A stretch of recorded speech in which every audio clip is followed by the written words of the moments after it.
Hello my crafty friends, it's Beverleigh here over at Crafting Chaos, and this is lesson 7 in our Canvas for newer users sort of lessons, if you will.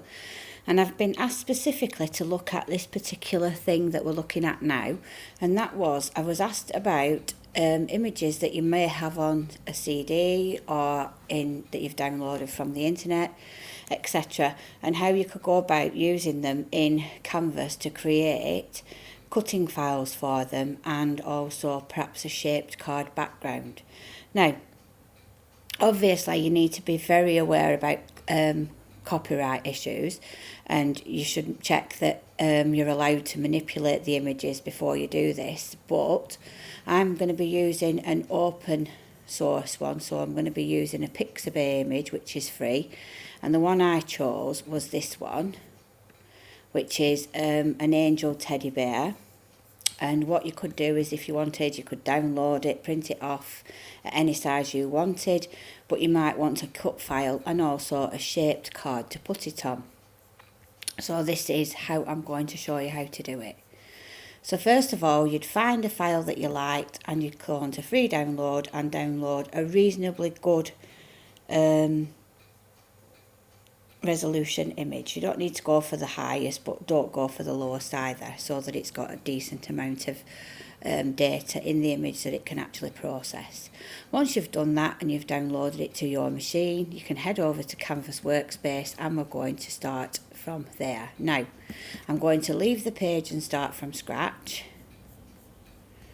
So I'm just going to start with a new page so you can see how it comes to fruition. Right, so first of all then, because it's a JPEG image, we can't import it using this icon, because that will only import cutting files, SVGs, DXF and FCM files. But we can trace it, or we can trace most files. I'm not suggesting you can trace them all, and I'll explain that in a second. So first of all, I'm going to go in and choose the file, and it will bring it up in this preview area here. Now, obviously, your scan and cut and your tracing element is working on light and shade, if you will, and how dark the colours are and the contrast between that and the background. So if you've got a really busy background colour, it's not going to work very well for you. Okay, so we're just waiting for this to come in, and it does seem to be taking a while, so I'll cancel it and try again. It might just be that it was taking a while to do it. It's not letting me choose it. It's not preview, it's not bringing the preview in. Okay, I'm not quite sure why that's happening. So I went on to that.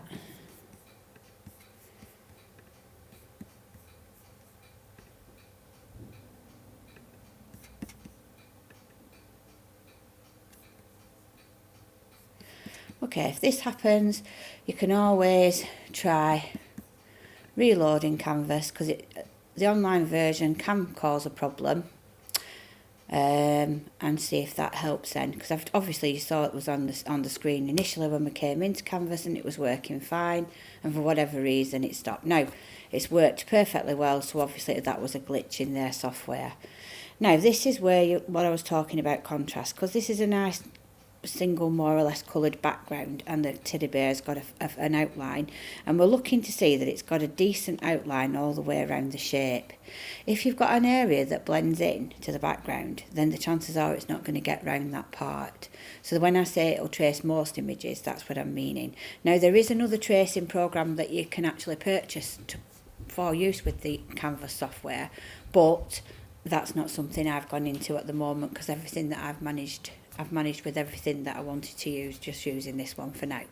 What you might need to do is play around with the actual settings. Now, because we want an outline, I'm going to leave it on outline and going to start with a relatively mid sort of, because we can go up to, I'm not sure, I think it's 20 colours. So I'm going to start quite low at about 4 colours.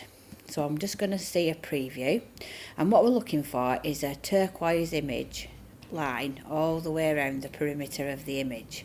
Now, as I can see, it's mostly got round there, but we've got a problematic area here, so it's trying to trace that part of the wing separately. So I'm firstly going to try increasing the number of colours and see if that solves the issue. And say preview, and if it's not, I'll go up again. So up one more to 6 and preview it again.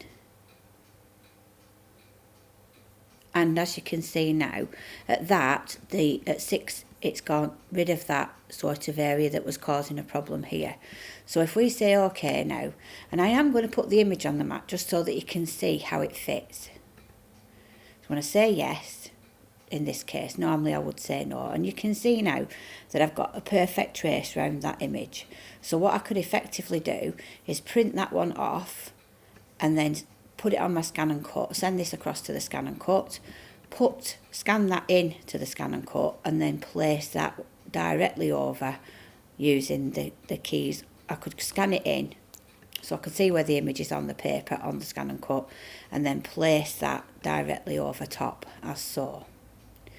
Now if you're wanting, so I'm just going to give that some colour so you can see what it's looking like. So I'll just make it a nice pinkish colour, and we're going to send it to the back, and then when I send it to the back it's going to sort of, you can see now that it does fit perfectly behind. Now if I duplicate that, I can use that for a matting layer later because I know that's the perfect size for the image. What I'm going to do with this one is I'm going to duplicate again, and I'm going to flip on the vertical axis and move it to the side. So what I'm effectively creating now is a shaped card for this image. So I've just sort of overlapped them somewhat there at the centre, and then just to make sure that they're lined up, I'm going to select both and line them up to the top. So I'm going edit, and these are the alignment tools, and I want to align them at the top. So now I know that they're exactly aligned. Now you can fuss around and get it to how you want it to look, and then I'm just going to say edit and weld. Now, so that's welded that together. So that would form a card, but that would be exactly the same size as this. If we want that to be a matting layer, what we now need to do is edit and go on this icon here, which is create an offset, and we're going to go outward, and I'm going to go by 0.08 inches and say OK.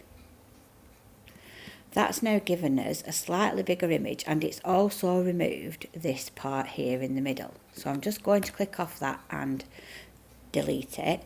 So now what we've got is, if I just send this one to the back and I can explain, we've got an image that, a card blank if you will, that is ever so, just zoom in a little bit and you can see it's bigger than the image itself.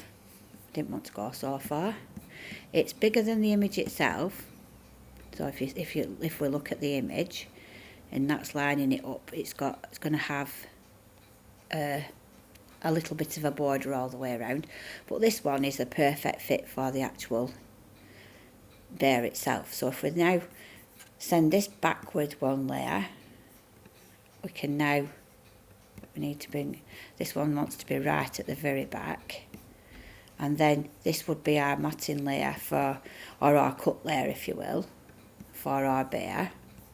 So this one would go perfectly lined up to the bear and give you that matted area all the way around. And now you can, oh, I can't do it like that because it won't move the image. So if I just move that into view, you can see now what you'd actually get is, if you cut the bear out, you'd be able to use the top one to actually cut round the bear. If you wanted, you could also cut it on some thicker card so that then it adds a little bit of stability. But then we've used the idea of welding the two shapes together, having duplicated and flipped them so that they're mirror imaged, to create a shaped base card. Now, it might not be the best shaped card, but this is just the image that I pulled in just to show the technique. And if you wanted to, you could always add a score line at the centre here. So I'm going to, just roughly speaking at the moment, going to draw a line, and holding my shift key down, I'm going to drag it out. Oops, and I forgot to double click to anchor, so I'll just redo that. So again, on the tool, holding the shift key down, drag it out and then double click to anchor. What I'm going to do then is I'm going to align them on the central axis, and that's going to put that line that we've just done, sorry, just excuse me, I will zoom in so I can get that line. So that line that we've just created is going to be,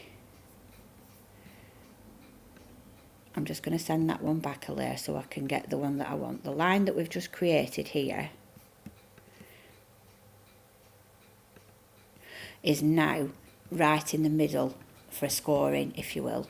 So we need to make that a cutting line and also a dashed line. So that will form a perforated scoring part for your card. Then we edit and group those together. We'll view fit back to the mat. And what we've actually got now is our base card with a score line in place, and that's going to fold there. We've got our image. We've got, obviously you would print this off from your computer and send it across to your scan and quote. So now you've got everything you need to make the card. So what you would do then is you would send these two across to your scan and cut in the usual way. And if it's struggling to fit it on, remember you can fit it on better on a diagonal and then everything. So you would send that across to the scan and cut by hitting download and then selecting which option you want, either download to your PC or scan and cut transfer. I'm not going to do that because I've sent something across to my scan and cut that I want to use later. And then what you would do is you'd print the image that you'd selected, this teddy bear say, onto some printer paper, and then you'd attach it to your scan and cut on the mat and scan it in. Then you'd bring in the file, make sure that, check the size of the file against the image, so line it up so, and use your zooming in tool on the scan and cut machine to make sure you've got it perfectly aligned. And then once you've got the size that it, once you're doing the sort of sizing, so remember you're also going to need to have this one there as well, so that when you do resize, you are actually resizing both together. So what you would do is you'd group them both temporarily, not duplicate them, group them. So let go of them now. So just group them on your scan and cut, not on your machine, and then just adjust the size accordingly, and then that, whatever happens, will adjust the size in proportion to both the base card and the cut file for the teddy. So that way then you would then ungroup them both, use that one to cut the teddy bear out, and then use this one to cut your base card, and that would create your shape card. I hope this all makes sense. I hope you've enjoyed the video. If you have, please like, share and subscribe, and I'll see you next time. Thanks for watching. Bye.